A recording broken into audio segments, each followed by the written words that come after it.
آج ہم ایک انتہائی دلچسپ اور کچھ حد تک تاریخ کہانی پر بات کریں گے جو خاص طور پر ڈیٹیلز آف ورلڈ نامی یوٹیوب چینل کے لیے لکھی گئی ہے۔ یہ کوئی عام ڈراؤنی کہانی نہیں ہے، بلکہ ہم دیکھیں گے کہ کیسے یہ اسکرپٹ جدید دور کے انسانوں کے لیے ایک زبردست کوشنری ٹیل یا تنبیہ بن جاتا ہے۔ یہ ہمیں بتاتا ہے کہ انسانی تجسس کی کوئی حد تو ہونی چاہیے، کیونکہ کچھ حدود کو پار کرنے کے بعد واپسی کا کوئی راستہ نہیں ہوتا۔ تو چلیے سیدھا اس کہانی کی گہرائی میں چلتے ہیں۔ اگر تم حقیقت جاننا چاہتے ہو تو آج رات جنگل میں آؤ۔ ذرا سوچیں، اگر کوئی رات کے اندھیرے میں اکیلا بیٹھا ہو اور اچانک اسکرین پر ایک ایسی پراسرار ویب سائٹ کی طرف سے دعوت نامہ ابھرے تو کیسا لگے گا؟ یہ شروعات ہی کمال کی ہے، کیونکہ یہ سیدھا انسان کے اندر چھپے ہوئے نامعلوم کو جاننے کے تجسس کو للکارتی ہے اور فوراً ہی کہانی میں کھینچ لیتی ہے۔ تو کہانی کے باقاعدہ آغاز کی طرف بڑھتے ہیں۔ پہلا حصہ، ایک پر اسرار آدھی رات کی دعوت۔ کہانی کا مرکزی کردار احمد دنیا کے عجیب و غریب رازوں پر ریسرچ کرنے کا شوقین ہے۔ اب ہوتا کیا ہے کہ وہ اس پیغام کو دیکھ کر پہلے تو ہنستا ہے، اسے محض ایک مذاق سمجھتا ہے، لیکن پھر نامعلوم چیزوں کی وہ جو ایک نفسیاتی کشش ہوتی ہے وہ اپنا کام دکھاتی ہے۔ وہ لاپرواہ ہنسی جلد ہی ایک ایسی شدید بے چینی میں بدل جاتی ہے جو اسے اپنا کیمرہ اٹھانے اور رات کے اندھیرے میں باہر نکلنے پر مجبور کر دیتی ہے۔ اب ذرا جنگل پہنچنے کی تفصیلات پر غور کریں۔ وقت ہے ٹھیک رات 3 بجے کا۔ شہر سے میلوں دور ایک بالکل سنسان جنگل، ہر طرف مکمل خاموشی ہے اور صرف ہوا کی سنسناہٹ سنائی دے رہی ہے۔ یہ سارا منظر نگاری کا کمال ہے جو ایک انتہائی تنہائی اور خوف کا ماحول بناتا ہے۔ یہ ہمیں بالکل اس کردار کی جگہ لا کھڑا کرتا ہے جہاں ہر گزرتے لمحے کے ساتھ تناؤ بڑھ رہا ہے۔ اس کے بعد ہم پہنچتے ہیں کہانی کے دوسرے حصے پر، ایک خوفناک جنگلی جھونپڑی۔ تاریک درختوں کے بیچ احمد کو ایک پرانی سی جھونپڑی نظر آتی ہے جس کے دروازے پر خون سے ایک عجیب سا نشان بنا ہوا ہے۔ سچ پوچھے تو یہ ایک بہت بڑی خطرے کی گھنٹی ہے۔ کسی بھی سمجھدار انسان کو یہیں سے الٹے قدموں واپس بھاگ جانا چاہیے، لیکن جیسا کہ ہم دیکھتے ہیں احمد کا وہ جان لیوا تجسس اسے ہر خطرے کو نظر انداز کر کے اندر قدم رکھنے پر مجبور کر دیتا ہے۔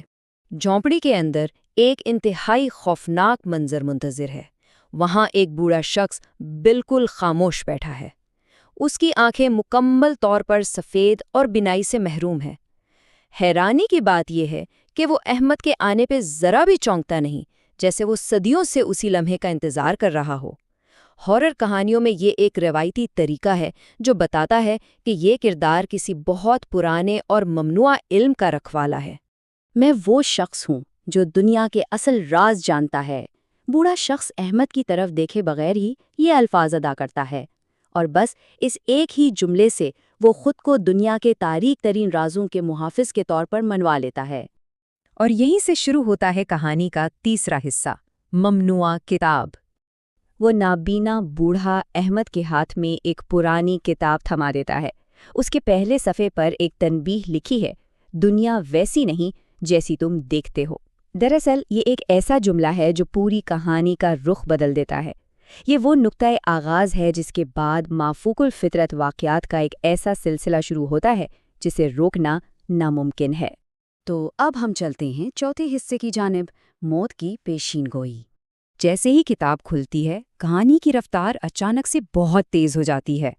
صرف پہلے سیکنڈ میں لائٹس خود بخود بند ہو جاتی ہیں، 15ویں سیکنڈ میں دیواروں سے سرگوشیاں آنے لگتی ہیں، 30ویں سیکنڈ تک پہنچتے پہنچتے کتاب کے صفحے خود پلٹنے لگتے ہیں، اور 45ویں سیکنڈ پر ایک انتہائی خوفناک پیشین گوئی کرنے والی تصویر سامنے آتی ہے۔ یہ ایک زبردست طریقہ ہے یہ دکھانے کا کہ حقیقت کیسے سیکنڈوں میں بکھر رہی ہے۔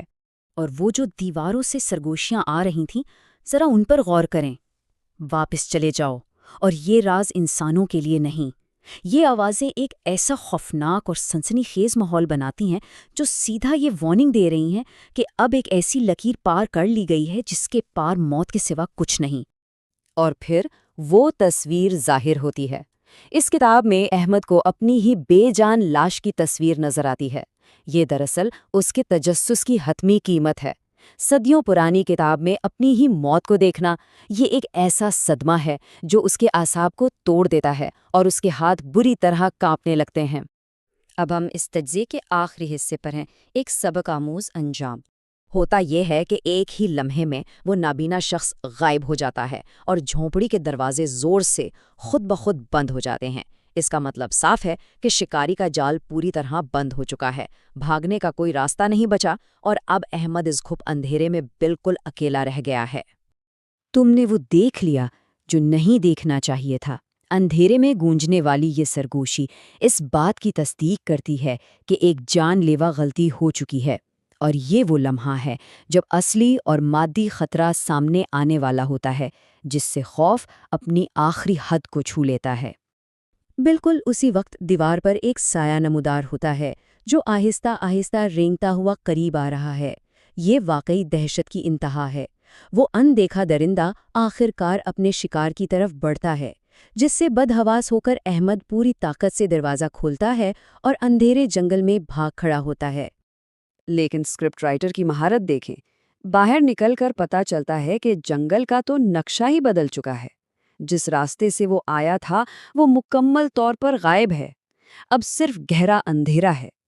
یہ ایک مکمل ڈیڈ اینڈ ہے، تاکہ اس سائے کے شکار کے پاس بچنے کی کوئی جگہ ہی نہ رہے۔ اس واقعے کے بعد احمد پھر کبھی نظر نہیں آتا۔ یہ انجام کہانی کو ایک دم پراسرار بنا دیتا ہے۔ کوئی سیدھا سادہ اور واضح اختتام نہیں دیا گیا، بلکہ ایک سرد سا خلا چھوڑ دیا گیا ہے جو کہ نظر آنے والے کسی بھی انجام سے کہیں زیادہ ڈراونا ہے۔ ثبوت کے طور پر جنگل سے صرف احمد کا کیمرہ ملتا ہے، جس کے اندر ایک آخری انتہائی خوفناک آڈیو ریکارڈنگ موجود ہے۔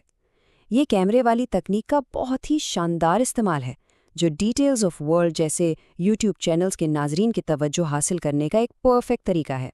اس کیمرے میں احمد کی جو آخری آواز ریکارڈ ہوئی وہ یہ تھی: دنیا کے کچھ راز راز ہی رہنے چاہیے۔ دراصل یہی اس پوری کہانی کا نچوڑ ہے۔ یہ ان تمام لوگوں کے لیے ایک سخت وارننگ ہے جو یہ سمجھتے ہیں کہ انہیں ہر چیز جاننے کا حق ہے۔ کچھ دروازے بند ہی اچھے لگتے ہیں۔ تو یہ ساری کہانی ہمیں ایک بہت ہی اہم سوال پر لا کر کھڑا کر دیتی ہے۔ کیا دنیا کی کچھ معموں اور رازوں کو واقعی ہمیشہ کے لیے چھپا ہوا ہی رہنا چاہیے؟ کیا سچائی کی تلاش واقعی اس قابل ہے کہ اس کے لیے موت کا خطرہ مول لیا جائے؟ یہ ایک ایسا سوال ہے جس پر ہم سب کو غور کرنا چاہیے۔ آج کا یہ تجزیہ یہیں ختم ہوتا ہے۔ امید ہے کہ اس اسکرپٹ کی گہرائی اور اس کہانی کے پیغام کو سمجھنے میں مزہ آیا ہوگا۔